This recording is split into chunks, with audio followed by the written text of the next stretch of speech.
I want you to hear, you're in the national scene, and you're a member of the Foreign Affairs and Transportation Infrastructure Committees, and everybody's focused now between Israel and Hamas. They sent in 90 rockets yesterday. I imagine it's going to hit that number again, 60 airstrikes from fighter jets from Israel. But Congresswoman Jayapal has a different view on who the bad guys are. Cut 23. We're looking for a ceasefire. I think that's what the administration should be working on, and I don't think this is the right time to be sending more military equipment without a real guarantee of a ceasefire.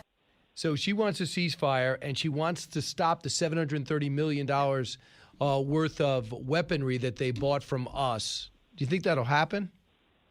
Well, first of all, I'd like to know where she was when the Obama administration was giving $1.9 billion to Iran, who's now fueling and funding the Hamas terrorist activities. But secondly, I don't believe that there's going to be a slowdown of that weapons sale.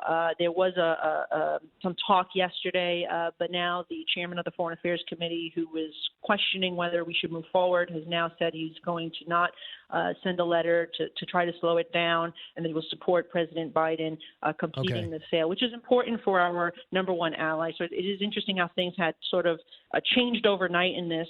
But there is that group of individuals within the Democratic House that are looking to vilify the Israel Palestinians.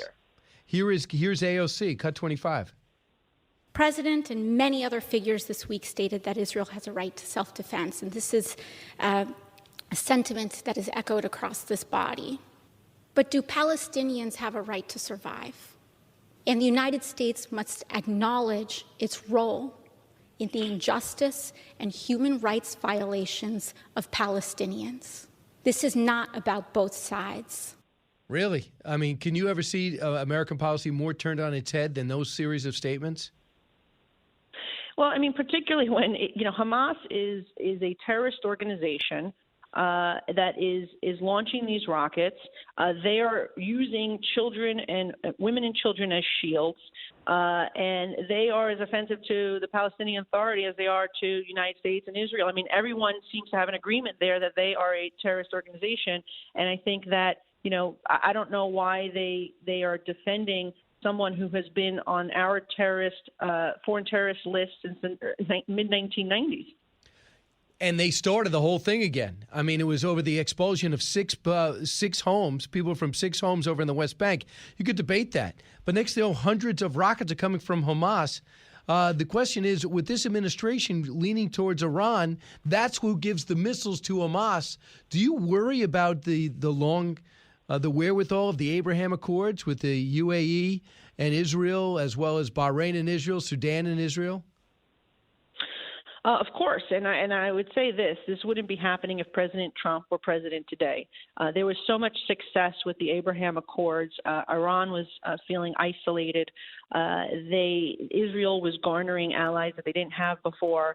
And, I think that like we're seeing in other parts of the world, whether it be, China aggression with Taiwan, whether it be Turkish aggression in the Aegean and Mediterranean, whether it be Russia and Ukraine, we're seeing that this administration is being tested, and they seem to not be passing these tests very well. So I'm glad, at least, that the president is standing firm so far on the sale of the weapons in support of our number one ally in the region.